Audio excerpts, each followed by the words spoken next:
দর্শক আসসালামু আলাইকুম। 31শে ডিসেম্বর জুলাই বিপ্লবের ঘোষণাপত্র পাঠ করবেন সমন্বয়করা। সেখানে সারা বাংলাদেশে প্রায় 158 জন সমন্বয়কের শপথের মধ্য দিয়ে ঘোষণাপত্রটি স্বীকৃতি দেওয়া হবে। তো বুঝতেই পারতেছেন যে 31শে ডিসেম্বর বাংলাদেশের বর্তমান রাজনীতিতে বা বর্তমান প্রেক্ষাপটে খুবই একটি গুরুত্বপূর্ণ দিন এবং এই 31শে ডিসেম্বরের পর বাংলাদেশের প্রেক্ষাপট, বাংলাদেশের রূপরেখা, বাংলাদেশের পরিস্থিতি সম্পূর্ণ পাল্টে যেতে পারে। কারণ 31শে ডিসেম্বর যে ঘোষণাটি আসবে সেই ঘোষণার পরপরই বাংলাদেশের বিভিন্ন রাজনৈতিক দল, বিভিন্ন গোষ্ঠী, সরকার একটি বিভিন্ন ভাবে তাদের যে অবস্থান সেই অবস্থান সুস্পষ্ট হবে এবং এই সরকার কিভাবে সেই ছাত্রদের সাথে ডিল করে, কীভাবে রাজনৈতিক দলগুলোর সাথে ডিল করে, কোন পর্যায়ে গিয়ে পৌঁছায়, আদৌ গৃহযুদ্ধের দিকে বাংলাদেশ যাচ্ছে কিনা সেটা বোঝা যাবে। তো এর আগে আসলে এই যে জুলাই বিপ্লবের ঘোষণাপত্রে কী কী থাকতে পারে বা কী কী থাকবে বলে বিভিন্ন পেপার পত্রিকার মাধ্যমে আমরা জানতে পারি, সে বিষয়টা নিয়ে আলোচনা করব। তার আগে আমরা দেখে আসি যে আসলে জুলাই বিপ্লবের যে বৈষম্যবিরোধী ছাত্র আন্দোলনের নেতারা এর আগে অন্তর্বর্তীকালীন সরকার গঠন হওয়ার পর যে 5টা দাবি তুলেছিল, যে 5টা দাবি, সেই দাবি আসলে সেই দাবিতে কী কী ছিল বা সেই দাবি পূরণে সরকার ব্যর্থ হয়েছে কিনা, বা সেই দাবি পূরণ হলে আসলে এই যে যে জুলাই যে ঘোষণাপত্রটি এখন তারা 31 ডিসেম্বর বলবে বা পাঠ করবে সেটার কি প্রয়োজন হতো কিনা। তো আসলে তাদের যে সেই 5টা দাবি ছিল, যে 22 অক্টোবর যে 5টা দাবি করেছিল সরকারের কাছে, সেই দাবি কি সরকার পূরণ করেছে কিনা আমরা দেখে আসি যে কী কী দাবি ছিল তাদের। প্রথমে তাদের প্রথম দাবি ছিল যে অনতিবিলম্বে 72-এর সংবিধান বাতিল করতে হবে, সেই জায়গায় 24-এর গণ অভ্যুত্থানের পক্ষ থেকে নতুন করে সংবিধান লিখতে হবে। তো এটা ছিল তাদের সেই যে 5 দফার ভিতরে প্রথম দফা, কিন্তু এই দফা কিন্তু সরকার পূরণ করে না, এই দফা পূরণ করা হয় নাই। তো এটা অবশ্যই তাদের দাবির ভিতরে বর্তমান যে জুলাই ঘোষণাপত্র আসবে সেটা কিন্তু তাদের প্রথম ঘোষণার প্রথম বা 1 নম্বর যে তথ্য, সেটাই কিন্তু এটা আসতে পারে যে সংবিধান 72-এর সংবিধান বাতিল করা। কারণ তারা ইতিমধ্যে বলেছেন যে মুজিববাদের যে 72-এর সংবিধান, সেই সংবিধান নিয়ে তারা বিভিন্নভাবে প্রশ্ন তুলেছেন এবং তাদের সেই যে 5 দফার ভিতরেও কিন্তু এটা 1 নম্বরে ছিল। তো তাদের এই যে ঘোষণাপত্রেও কিন্তু এই 1 নম্বরে এটা থাকবে বলে আমি আশা করি। তাদের 2 নম্বরে দাবি ছিল যে এই সপ্তাহের মধ্যে ছাত্রলীগকে সন্ত্রাসী সংগঠন হিসেবে নিষিদ্ধ ঘোষণা করতে হবে, তাদেরকে আজীবনের জন্য নিষিদ্ধ করতে হবে। সেটা আসলে হয়ে গেছে ইতিমধ্যে, এই দাবিটা সরকার পূরণ করেছে যে ছাত্রলীগকে তারা নিষিদ্ধ ঘোষণা করেছে। 3 নম্বরে তাদের দাবি ছিল যে এই সপ্তাহের মধ্যে বর্তমান রাষ্ট্রপতি মোহাম্মদ শাহাবুদ্দিন চুপ্পুকে পদচ্যুত করতে হবে। তো শাহাবুদ্দিন চুপ্পুকে পদচ্যুত করতে হবে। তো পরবর্তীতে আমরা দেখলাম যে আসলে শাহাবুদ্দিন চুপ্পুকে পদত্যাগ করার বিষয়ে প্রধান উপদেষ্টা ডক্টর মোহাম্মদ ইউনূস তিনি বিএনপিকে ডাকছেন তার কার্যালয়ে। তারপর সেই কার্যালয়ে বিএনপি ঢোকার সাথে সাথেই আমেরিকান রাষ্ট্রদূত ঢুকলেন। তারপর সব কিছু পাল্টে গেল। বাংলাদেশের 90-95% মানুষের চাওয়া ছিল যে রাষ্ট্রপতি শাহাবুদ্দিন চুপ্পুর পদত্যাগ দাবি, কিন্তু তার সেই 95% মানুষের বিপরীতে গিয়ে তারা সিদ্ধান্ত নিল প্রধান উপদেষ্টা, বিএনপি এবং আমেরিকান রাষ্ট্রদূত ঢোকার সাথে সাথেই তারা পরবর্তীতে বেরোয় তারপর তারা সাংবিধানিক শূন্যতার যে একটা দোহাই দিয়ে তারপর বললো যে এই মুহূর্তে সাংবিধানিক শূন্যতা সৃষ্টি করতে চায় না, বা তার দোহাই দিয়ে তারপর সেই রাষ্ট্রপতি শাহাবুদ্দিন চুপ্পুকে রেখে দেওয়া হলো। তো বুঝতেই পারতেছেন যে সেই যে তাদের 3 নম্বর দাবি সেটা মানল না, এখানে বিএনপিকে গুরুত্ব দেওয়া হলো। 4 নম্বরে দাবি ছিল যে জুলাই বিপ্লব ও গণ অভ্যুত্থানের স্পিরিটের আলোকে 24 পরবর্তী বাংলাদেশ বিনির্মাণের এই সপ্তাহের মধ্যেই নতুন করে রূপরেখা প্রণয়ন করতে হবে। তারা কি আদৌ কোনো রূপরেখা প্রণয়ন করেছিল? কোনো রূপরেখা প্রণয়ন তো করেই না, বরং 24-এর যে স্পিরিট, সেই স্পিরিটকে তারা যে ধারণ করে যে রাষ্ট্র চালাবে সেটা করতে তারা ব্যর্থ হয়েছে। তো সেই জায়গা থেকে তাদের যে 4 নম্বর দাবি সেটাও পূরণ করা হয় নাই।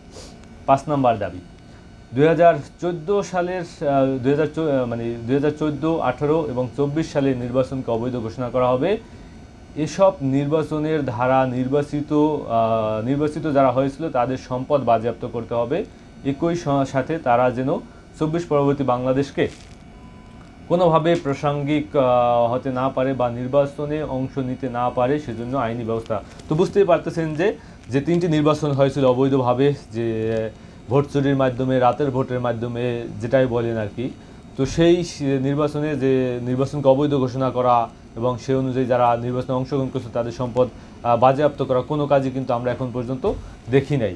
যে তাদের সম্পদ বাজেয়াপ্ত করা, তাদেরকে গ্রেপ্তার করা, তাদেরকে আইনের আওতায় আনা, এসব কোনো দাবি কিন্তু মানা হয়নি। তাদের শুধুমাত্র একটি দাবি মানা হয়েছে। তো এসব বিষয় কিন্তু সেই যে আপনার জুলাই যে ঘোষণাপত্রটির কথা বলা হয়েছে, সেই ঘোষণাপত্রের ভিতরে অবশ্যই থাকবে। তার সাথে সাথে অনেক কিছুই হয়তো যুক্ত হবে, এবং যেসব জিনিসগুলো যুক্ত হতে পারে আপনারা জানেন যে ইতিমধ্যে যে সেই জুলাই মানে 24-এর যে গণহত্যা, সেই গণহত্যাকে কেন্দ্র করে এখন পর্যন্ত কোনো কাউকেই কিন্তু গ্রেপ্তার করা হয় নাই। যে 2000 মানুষ যদি এখানে হত্যাকাণ্ডের শিকার হয়, যে দাবিটা তোলা হয়েছিল যে 2000 মানুষ যদি হত্যা হয়, তাহলে 2000 মানুষের সাথে তো আরও 2000 পুলিশ অথবা যে 2000 ছাত্রলীগ যারা এই আন্দোলন দমন পীড়নের চেষ্টা করেছে, তারা তো যুক্ত। তো তাদেরকে সেই 2000 মানুষকেও কি আদৌ গ্রেপ্তার করা হয়েছে, বা 2000 মানুষের বিরুদ্ধে কি সরকার ব্যবস্থা নিয়েছে? কোনো কিছুই কিন্তু করতে পারে নাই। তারপর আসেন যে এই যে আপনার ছাত্রদেরকে যে চিকিৎসার ব্যবস্থা করার কথা বলা হয়েছিল, সেই চিকিৎসার ব্যাপারেও কিন্তু আমরা দেখলাম যে এই সরকার ব্যর্থ হয়েছে। তো চিকিৎসাও করা হলো না, তাদেরকে বিচারের আওতায় আনা হইলো না, কোনো কিছুই কিন্তু করতে পারে নাই। তারপর আসলো কি উপদেষ্টা নিয়োগ। উপদেষ্টা নিয়োগ তারা দিল কি সেই আওয়ামী লীগের দোসর যারা বলা হয়, বা অথবা সে প্রথম আলো এবং ডেইলি স্টারের প্রেতাত্মা উপদেষ্টা ফারুকি, বশির, তাদেরকে উপদেষ্টা হিসেবে নিয়োগ দিলেন। তারপর ছাত্ররা বললো যে 2 দিনের আলটিমেটাম দিল যে ফারুকি এবং বশিরকে উপদেষ্টার পদ থেকে সরাতে হবে, নতুন করে উপদেষ্টা নিয়োগ দিতে হবে। সেটাও আমরা দেখলাম যে সেই দাবিও সরকার মানে নাই। তো বুঝতেই পারতেছেন যে একের পরে ঘটনা ঘটতেছে, কিন্তু এই বৈষম্যবিরোধী ছাত্র আন্দোলনের যে দাবি দেওয়া সব ভেস্তে যাইতেছে, কোনো কিছুই সরকার মানতেছে না। তারপর আরও দেখলাম যে ছাত্রদেরকে যারা এই আন্দোলনে অংশগ্রহণ করছিল তাদেরকে গুপ্ত হত্যা করা হয়েছিল। একের পরে গুপ্ত হত্যা ঘটতেছে, এখন পর্যন্ত চলমান। সেই গুপ্ত হত্যার যে আসলে কারা জড়িত, কীভাবে সে তার ব্যাপারে যে কোনো বিচার করতে সক্ষম বা তাদেরকে গ্রেপ্তার করতে সক্ষম হয়েছে বলেও এখন পর্যন্ত আমরা দেখি না। এমনকি হাসনাত সার্জিস তাদেরকেও ট্রাক চাপা দেওয়া হয়েছিল। তো সেটাও আমরা দেখলাম যে তারা তো এক প্রকার ভয়ের ভিতর আছেই, বরংশ সরকারও তাদের দাবি দেওয়া মানতেছে না, বা সরকারও এক প্রকারভাবে দেখা যাইতেছে যে এই ছাত্রদের যে 24-এর যে স্পিড, সেই স্পিড ধারণ না করে বরংশ তাদের বিপরীতে কাজগুলো করতেছে। বিভিন্ন রাজনৈতিক দলকেও তারা প্রাধান্য দিয়ে বিভিন্নভাবে তারা কাজগুলো করতেছে। তো সেই জায়গা থেকে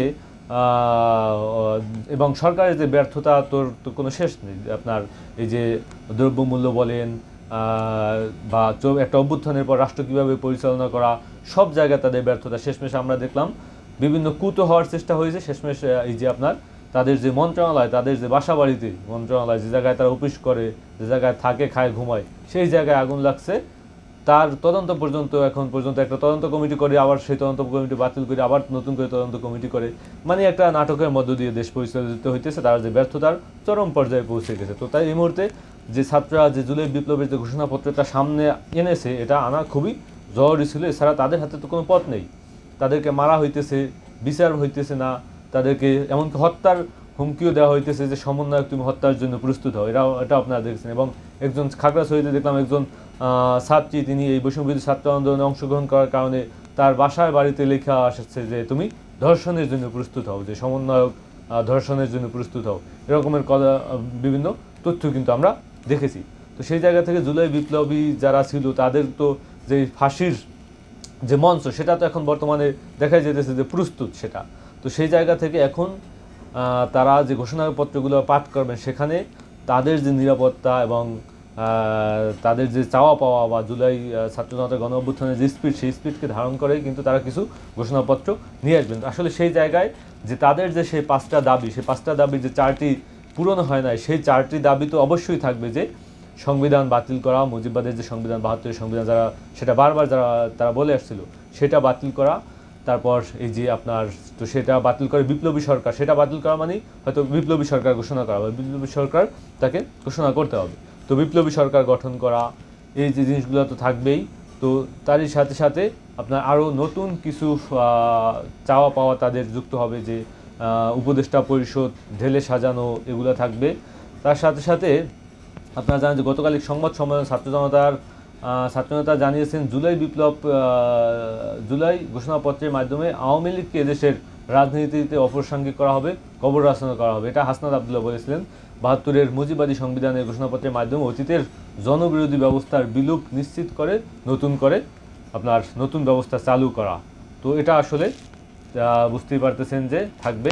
তারপর আসছে কি ফ্যাসিস্ট শেখ হাসিনা সরকারের সময়ে যে গুম খুন বিচার বহির্ভূত হত্যাকাণ্ড, বিশেষ করে 24-এর যে গণহত্যা, হেফাজত হত্যা, পিলখানা হত্যা, এর যে ঐতিহাসিক দলিল হিসেবে আপনার স্থান দেওয়া। তো এটার যে শেখ হাসিনার যে দুঃশাসন চালিয়েছেন সেটারই একটু জনগণের কাছে তুলে ধরা বা সেটাকে আপনার দীর্ঘায়িত করা, যে মানুষজন মনে রাখুক জিনিসগুলো, সেটা যেন মুছে না যায়, সেটাই তিনি উল্লেখ করেছেন। এটা থাকবে তাদের ঘোষণাপত্রে।